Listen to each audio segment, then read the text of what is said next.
لا یاریەکی بەهێزی خولی خوار 19 ساڵانی عراق و لە هەفتەی 11 و لە کۆمەڵەی باکوور هەولێری پێشەنگ لەسەر یاریگای دووەمی پێشوازی لە دیالەی دووەم کرد. لە نیوە یەکەم ئاستی هەردوو تیب لە یەکەوە نزیک بوو. هەردوو تیب کۆمەڵێک دەرفەتی ئاسانیان بۆ هەڵکەوت تا ئەنجامی یاریەکە بگۆڕن. هێرشبەران کۆمەڵێک مەترسیان خستە سەر گۆڵی یەکتر.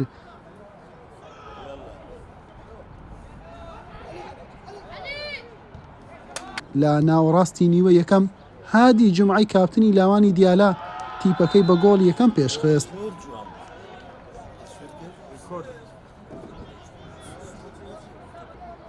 هەردوو تیپ دەرفەتی گۆڵی زیاتریان هەبوو، بەڵام نیوە یەکەم بەم ئەنجامە کۆتایی هات.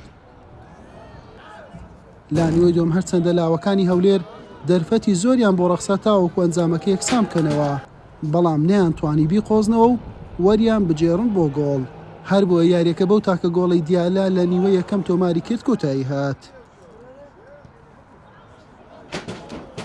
وڵای ئەوە دوو یاریە مۆفەق ناوین، ناو دوی گۆڵ ناکەین بکەین و ناو مەلعبی خۆمان نازانم، لاعیبەکانمان لە شوێن لە دەرەوە باشتر یاریەکەن، باشترە ئێستا بدۆڕێ نەک لە نیهایەت و ئینشاءڵڵا قەرەبووی ئەو یاریانە دەکەینەوە و أي لتوانا إن شاء الله. بسم الله الرحمن الرحيم. أول شيء أبارك الكادر التدريبي والفريقنا وهارد لك لأربيل. فريق جيد جدا، هو المتصدر طبعا. بدينا بداية زينة، ضغطنا على الخصم لأنه فريق أربيل بالبداية من يحصل فرص لازم يستغلها، من راح يهدف راح ينهي الخصم. طبقنا الكادر التدريبي التعليمات مالتهم، الحمد لله قدرنا نسجل بالضغط. أخذنا الشوط الأول، طلعنا رجعنا دافعنا شوية، استغلينا المهاجمين ضيعوهم فرص أربيل، بقينا دافعنا بشكل مضبوط بالتعليمات الكادر التدريبي، وان شاء الله الصداره لنا باقرب وقت، وان شاء الله الجماهير دياله ينتظرونا ويتاملون من عندنا نتائج ايجابيه، رغم بالبدايه بدينا تعثرات لكن راح نرجع ان شاء الله ونوعدهم بالنتائج الايجابيه ان شاء الله.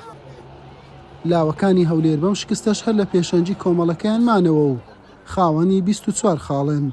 دیالەش لە پلەی دووەم بووە خاوەنی 21 خاڵ. حسين محمد، كنالي بيام، هەولێر.